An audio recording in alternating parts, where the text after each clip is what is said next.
Hey, Isaac, what do you know about the Syrian war? Not a lot. I think we need a guest. This week on the Mercer Mogilevsky Show.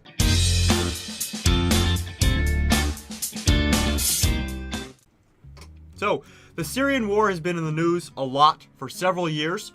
It's the largest conflict that has gone on in this decade, and we have a lot of interest in it, but me and Isaac don't really know a whole lot about it. That is true. So, we brought a friend in who knows a lot more than we do, and we're going to just discuss the Syrian war today.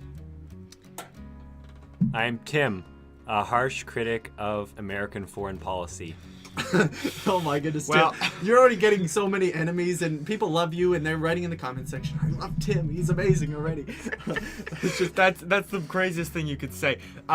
We also would be critics of U.S. foreign policy. yeah, for sure. Now, so in what way does U.S. foreign policy impact the war in Syria? Can you just lay that out? It wasn't until about 2013 when the United States government actually came out and said, we are supplying weapons to the moderate opposition in the Syrian war. And now it's escalating, and just in the past few days, well, this has actually been going on for quite a while. The United States government wants to supply the moderate opposition with these so-called man pads, which are basically a weapon that can be used against airplanes. And many even neutral sources, like not on the side of Russia / Syria and United States and Western governments, are concerned that these man pads could fall into the wrong hands and be used against civilian airliners as well as Russian and Syrian warplanes. So that's one recent development. Tell us what kind of list the terrorist groups that are involved in Syria. Okay, now I've got it. Yeah. Starting off, I think a lot of these freedom fighters, well, I think a lot of them were actually moderate and started off okay, but as the conflict has gone on, there have been jihadi groups that have moved in and have started taking active combat roles, like Jaish al-Fatah, Junta al-Aqsa, just to name a few. And these are legitimate. These are terrorist groups, beyond a question of a doubt. And they are getting aid. They are getting aid from the United States as well as the moderates. And a lot of these moderates have kind of over the years become more and more vicious, and now could be classified as terrorists. At least that's my understanding. Yeah. Okay. So when you're talking about these groups, is Syria just what would be the best solution in Syria? Like, as we look a little bit forward, maybe would knocking Assad straight off the edge of the world and just letting people loose there, or just would a victory for Assad be the best thing for Syria? Well, let's put it this way. Under Assad, in Syria we had religious freedom. Under him, Christians and Muslims both groups could meet in peace. Yeah. And under these moderate rebels, that's not going to happen. Many of them want to impose Sharia law. I don't know about all of them, but I'm quite certain of that. What do you think about the media's role in kind of developing just the average person's view of the Syrian war? Has it been positive or negative? Has there been some false narratives that the media's been bringing to, like, from the Syrian war, or has it been pretty accurate from your belief? It's been the media's role has been to frame Assad as a mass murderer and to create an image in the mind of people in the West, in the United States, and in Europe, that the only way peace in Syria is achieved is through getting rid of Bashar al-Assad. But with revolutions, you always have to think, okay, we're getting rid of Bashar al-Assad, what are we going to replace him with? Yeah. And it's not going to be in Syria. What's going to replace Bashar al-Assad with the people who the United States are supporting? These people are not going to create a better Syria.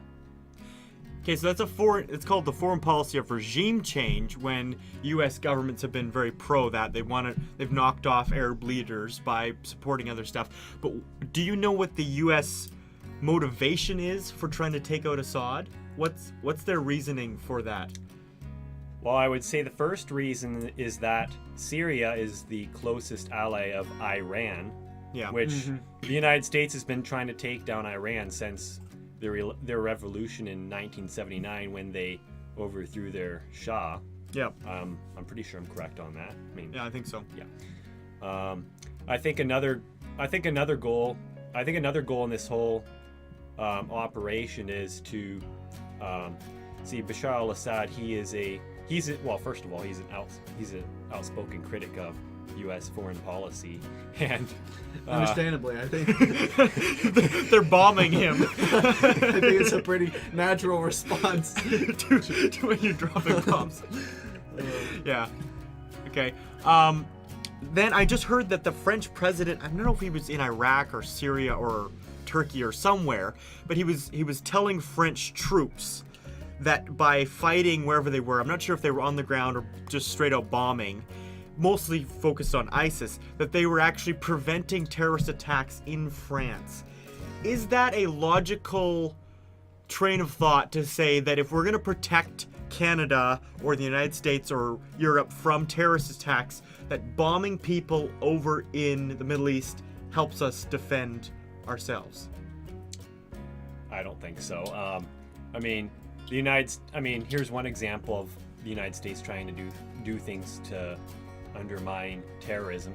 I mean, look at what's happening in Pakistan. We're seeing American drones conducting strikes on many alleged terrorists. But if you look at some of the information that's come from these operations, you will see that many of these for every one terrorist they get, there's about more than 10 or more people who also die. Like, this is an operation that's killing civilians, and the United States is all over Bashar al-Assad. Yeah. Because he's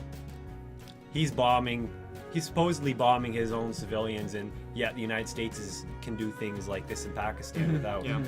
And I think the foreign policy that we would subscribe to would say that one of the causes for Western motivated, like terrorism on the West motivated from the Middle East, is based on bad foreign interventions and military stuff that gets people upset in those countries.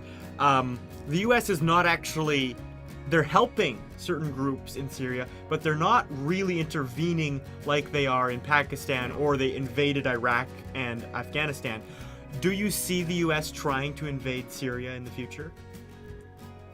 I can't make that judgment at all. I mean, it really depends on what Donald Trump's administration does. I mean, I'm hoping that he will stop sending weapons to these rebels, terrorists, whatever you want to call them.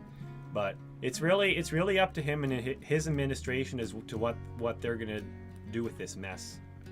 Well, that describes the way most of the world is these days. It's all up to Donald Trump. Yeah. Oh yeah. Well, we appreciate you guys watching this. We're really going in depth on the Syrian war, but there's still a lot of other stuff that needs to be covered, and we might be covering that here in another episode. But be sure to do your own study on this thing, because it's really important to know. Throw a question in the comments if you want Timothy to tell you something or give you some information. And thanks for watching. Absolutely. Thanks, guys.